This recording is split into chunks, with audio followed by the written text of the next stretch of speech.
Os olhos de toda a humanidade estão voltados para os conflitos entre árabes e judeus na Palestina. Será este o início do Armagedon? Armagedon, a mãe de todas as guerras. Durante o mês de dezembro, principalmente às vésperas do Natal, recebo muitas cartas. Geralmente elas chegam em grande número, mas nesta época a quantidade é maior porque recebo também dezenas de cartões. Entre todas essas cartas, havia uma que nunca consegui esquecer. Quando a recebi, era véspera de Natal. E eu deveria estar feliz, porque aquele tinha sido um ano cheio de bênçãos para mim. Era véspera de Natal. Todos meus filhos estavam de volta depois de um ano longe de casa por causa dos estudos. Eu deveria estar radiante de alegria, mas não podia. Aquela carta continuava me machucando por dentro, fazendo-me sofrer, embora eu soubesse que pouco poderia fazer para ajudar aquela família. Pastor, dizia a carta, este será o Natal mais triste de nossa vida. Teríamos preferido que Deus nos tirasse o dinheiro, os bens, a saúde e até a vida, mas que não nos deixasse ver o nosso filho na trágica situação em que se encontra. Depois a carta falava das intermináveis horas de luta para tirar o filho das garras do vício. Olha, aos 23 anos um jovem está apenas desabrochando para a vida, mas os pais daquele rapaz não viam mais saída para ele. Foram muitos meses de oração e súplicas a Deus por um milagre. Já o tinham levado para ser tratado por especialistas, já o tinham internado em centros de recuperação para drogados, mas apesar disso tudo, eles viam o filho dia a dia sendo consumido por uma força incontrolável que o levava às drogas. Aquela carta tinha um clamor desesperado. Será que esta luta vai acabar? Será que poderei ver meu filho completamente recuperado? E, meu querido, a Bíblia nos assegura que a luta terrível entre o bem e o mal terá um fim, sim. O diabo pode fazer hoje muita coisa para trazer dor à sua vida. Pode destruir lares e vidas jovens como a daquele rapaz. Mas o inimigo será finalmente destruído. No programa anterior, deixamos de considerar propositadamente o sexto flagelo, porque este tem que ver com o famoso Armagedon, a mãe de todas as guerras. Vejamos em Apocalipse, capítulo 16, versículo 12, o que está registrado aqui. O texto bíblico diz assim: derramou o sexto anjo a sua taça sobre o grande rio Eufrates, cujas águas secaram, para que se preparasse o caminho dos reis que vem do lado do nascimento do sol. Então vi sair da boca do dragão, da boca da besta e da boca do falso profeta 3 espíritos imundos semelhantes a rãs, porque eles são espíritos de demônios, operadores de sinais, e se dirigem aos reis do mundo inteiro com o fim de ajuntá-los para a peleja do grande dia do Deus Todo-Poderoso. Então os ajuntaram no lugar que em hebraico se chama Armagedon. O fato de que em hebraico a palavra Armagedon signifique monte de Megido fez com que muitos intérpretes da Bíblia concentrassem sua atenção no Oriente Médio como possível local da última batalha dos séculos. Se acrescentamos a isto o fato de que os países que vivem em torno desse território estão constantemente em guerra, é fácil acreditar numa grande batalha literal de proporções mundiais entre Oriente e Ocidente. Mas se não perdermos o fio do grande conflito universal que teve início nos céus com a rebelião de Lúcifer, então veremos que a grande guerra do Armagedon não é uma guerra literal de implicações políticas, e sim uma guerra espiritual de consequências eternas. Existe hoje um inimigo tentando desestabilizar o governo divino. Este inimigo atacou a Deus nos céus, perdeu a batalha e foi expulso junto com uma terceira parte dos anjos a quem conseguiu enganar. Depois apresentou-se no jardim do Éden e enganou Adão e Eva. Fez com que eles duvidassem do amor de Deus. Direcionou a adoração da criatura para a própria criatura e desvirtuou a palavra de Deus. Aparentemente tinha vencido, mas ele não contava com o plano da salvação, segundo o qual Jesus viria a este mundo para remir o ser humano e restaurar nele o caráter de Deus que o pecado tinha deformado. Sabe, o grande conflito entre Lúcifer e Deus prolongou-se através dos séculos, chegando à igreja cristã. O diabo perseguiu a igreja de Deus na pessoa de Herodes e de outros imperadores romanos, e quando viu que este método, a perseguição, não dava certo, mudou de estratégia. Começou a misturar as verdades bíblicas com as tradições pagãs. Foi deste modo que entraram no seio da igreja cristã doutrinas que nunca tiveram fundamento bíblico. Depois, o inimigo usou essa igreja contaminada com o vírus do paganismo para perseguir os fiéis que, na opinião deles, entre aspas, teimavam em adorar o único Deus verdadeiro e em obedecer sua palavra. Foram 1260 anos de perseguição, ao fim dos quais a estratégia do inimigo mudou novamente. Desta vez, levantou o racionalismo ateu para tentar abolir qualquer forma de religião. Como consequência disso, surgiu o evolucionismo, que apresentava a teoria das espécies como possível origem de vida. Tentou-se destruir a Bíblia, mandando queimar milhares de exemplares em praça pública e ordenando a morte de todo aquele que estudasse a Bíblia. Mas o diabo não contou com o fato de que na perseguição é quando o verdadeiro povo de Deus se fortalece. E foi assim no passado. Em nossos dias, o inimigo de Deus está usando talvez a estratégia que mais resultados está lhe dando. O secularismo, a nova era, o espiritismo, o cristianismo descompromissado, enfim. Deus deixou de ser o Deus pessoal para tornar-se apenas uma energia. Uma canção bonita ou talvez um adesivo que se coloca no carro. Mas Deus não é o soberano Criador do céu e da terra que mereça adoração e obediência. O ser humano diz acreditar em Deus, mas não se compromete com Ele. Vive como se Deus não existisse. O homem dita suas próprias regras e estabelece seu próprio código moral. A grande batalha do Armagedão não tem nada a ver com alguma guerra política entre Oriente e Ocidente, por causa do petróleo, por causa de outro motivo. O Armagedão é a última batalha entre o bem e o mal, que está tendo lugar hoje em cada coração humano, no seu e no meu. Neste novo tempo, ninguém pode permanecer neutro. Você é ou não é? A guerra não é com canhões e bombas, é uma guerra de ideias. Deus reclamando para si adoração e obediência, e o inimigo de Deus exigindo para si as mesmas coisas, ou então direcionando a adoração e obediência para qualquer criatura ou objeto, menos para Deus. O Apocalipse nos apresenta em várias ocasiões facetas desta grande batalha entre o dragão e Cristo. Cristo está representado por sua igreja nesta terra. Vejamos em Apocalipse 12, 17 o que diz. Irou-se o dragão contra a mulher e foi pelejar com os restantes de sua descendência, os que guardam os mandamentos de Deus e têm o testemunho de Jesus. Você percebe aqui que a ira do dragão é contra pessoas que guardam os mandamentos de Deus e têm o testemunho de Jesus. Obediência e adoração. Lembra-se?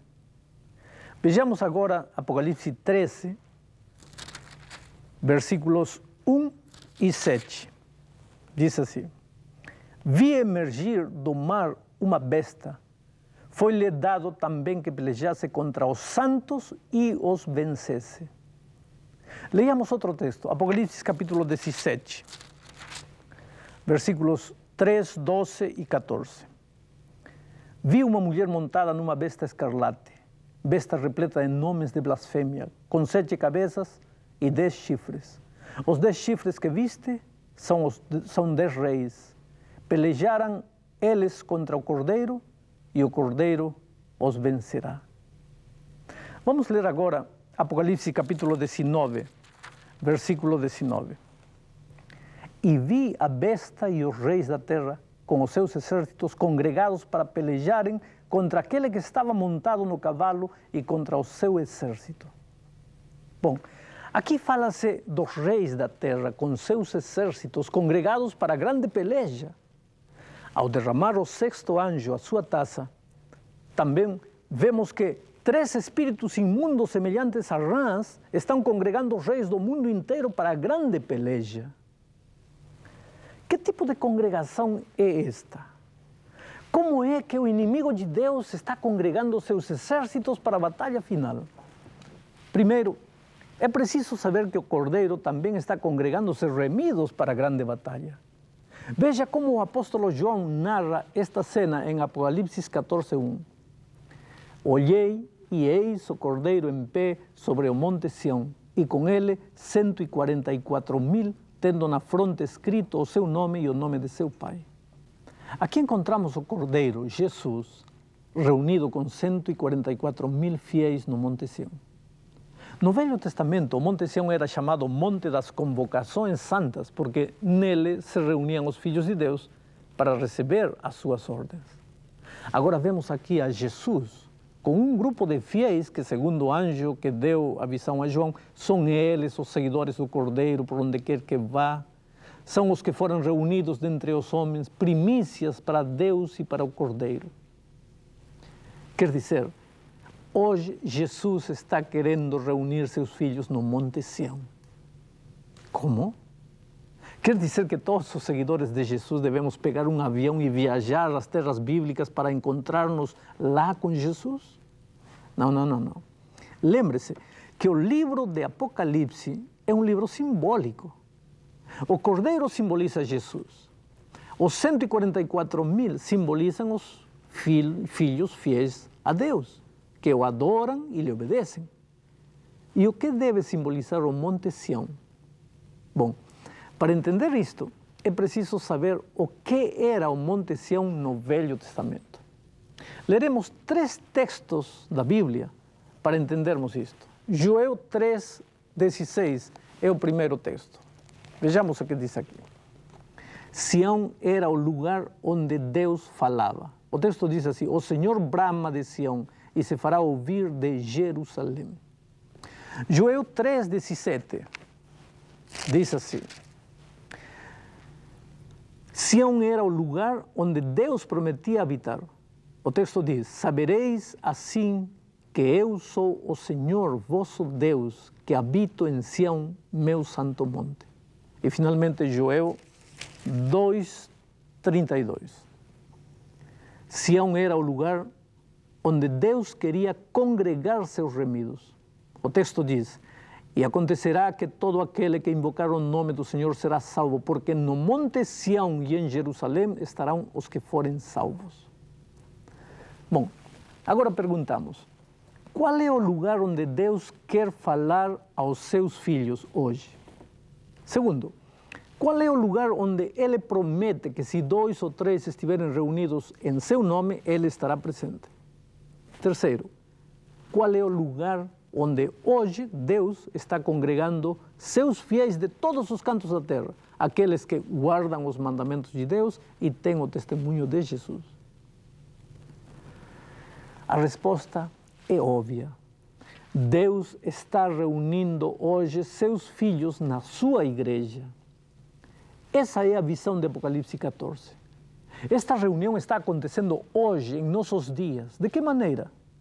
Vejamos. Deus tem um instrumento para chamar seus filhos e congregá-los na sua igreja hoje. Esse instrumento é a tríplice mensagem angélica apresentada no mesmo capítulo 14 de Apocalipse. A primeira mensagem está no verso 7, que diz o seguinte: temei a Deus e dai-lhe glória, pois é chegada a hora de seu juízo. E adorai aquele que fez o céu e a terra, e o mar e as fontes das águas. Este é um chamado a adorar ao verdadeiro Deus, e é também um anúncio da hora do juízo. No verso seguinte, lemos a segunda mensagem. Caiu, caiu a grande Babilônia, que tem dado a beber a todas as nações do vinho da fúria de sua prostituição. Versículo 8. Bom, este é um chamado para estar alerta diante das adulterações da pura doutrina bíblica. E agora, nos versos 9 e 10, vemos a terceira mensagem. Esta mensagem declara o seguinte: se alguém adora a besta e a sua imagem, e recebe a sua marca na fronte ou sobre a mão, também esse beberá do vinho da cólera de Deus, preparado sem mistura, do cálice de sua ira, e será atormentado com fogo e enxofre, diante dos santos anjos e na presença do Cordeiro. Queridos, este é um chamado à obediência e à observância do dia do sábado como dia de repouso, que é o selo de Deus. A única maneira de não receber o selo da besta é receber o selo de Deus. É através da proclamação destas três mensagens distintivas que Deus está reunindo hoje seus filhos no Monte Sião, que é símbolo da sua igreja. Todos aqueles que ouvem e aceitam a mensagem de Apocalipse 14, que entregam o coração a Jesus e decidem adorá-lo e obedecer seus mandamentos, estão aceitando o convite para congregar-se no Monte Sião. Por outro lado, o inimigo de Deus também está congregando seus súditos no Vale do Armagedão. E também está utilizando uma tríplice mensagem angélica falsa.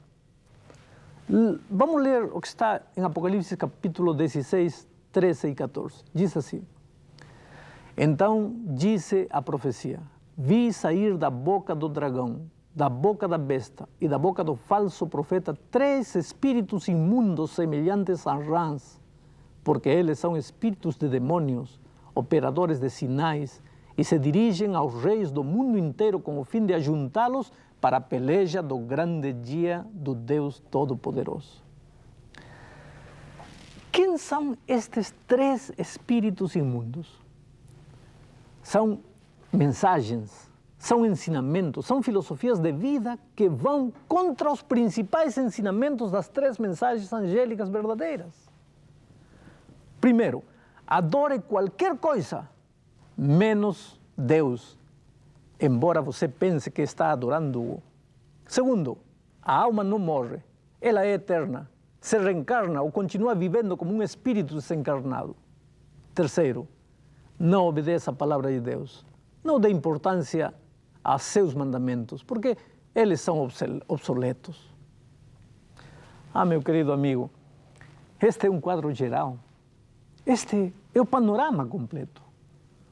O mundo, nestes momentos, se está preparando para o fim do grande conflito universal.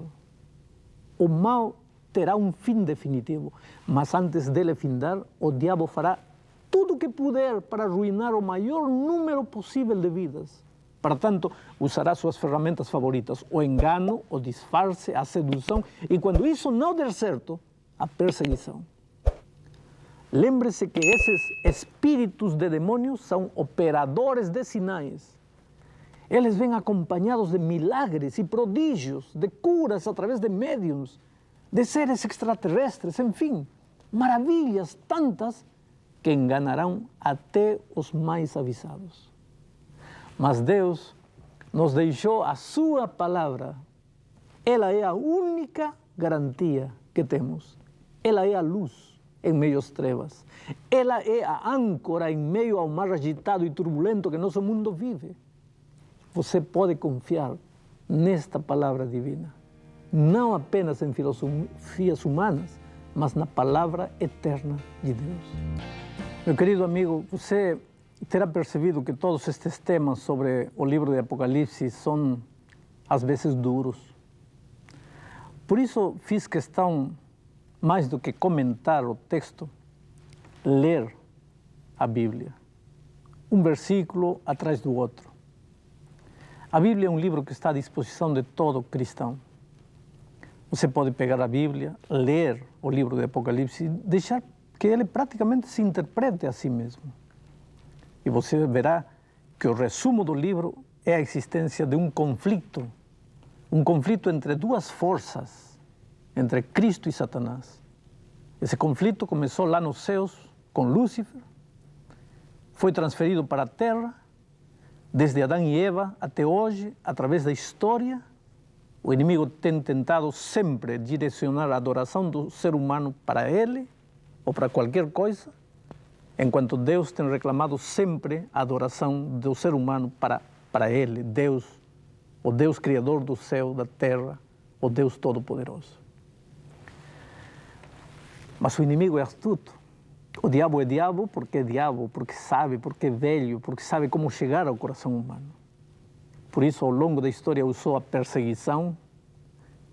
Geralmente, a perseguição não lhe deu muitos resultados. Porque quando o povo de Deus era mais perseguido, era mais fiel, se tornava mais fiel.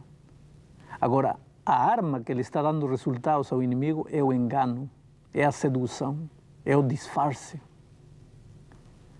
Ora, se viesse disfarçado de uma coisa grotesca, você fugiria. Mas diz o texto bíblico que ele se disfarçará até de um anjo de luz. Ele pode chegar a você disfarçado de palavra de Deus, quando em realidade não é a palavra de Deus, de doutrinas bonitas, filosofia bonita. É por isso a responsabilidade que você tem de abrir a palavra de Deus e conferir com seus olhos que é assim como está escrito. Eu vou estar orando para que Deus o ajude e o guie a entender a palavra de Deus. Que o Espírito de Deus o acompanhe sempre. Eu sempre digo que você é a coisa mais linda que Deus tem nesta terra. Ele se preocupa por você e tem um plano maravilhoso para você. Vamos orar. Querido Pai que estás nos céus, neste momento que teu amor alcance todos os amigos que têm assistido o programa pela televisão. Que teu Espírito abra o entendimento, abra os olhos. A Bíblia não foi um livro escrito por homens, portanto, para estudá-la e compreendê-la, precisamos da direção do mesmo Espírito Santo que inspirou os escritores bíblicos. Vai ao encontro das necessidades de cada filho teu, nas suas lutas, nas dificuldades que estão enfrentando, que sintam que não estão sozinhos. Tu estás ao lado deles, teus anjos os acompanham. E quando um filho deposita sua confiança em ti, não há nada que o possa derrotar. Te pedimos em nome de Jesus. Amém.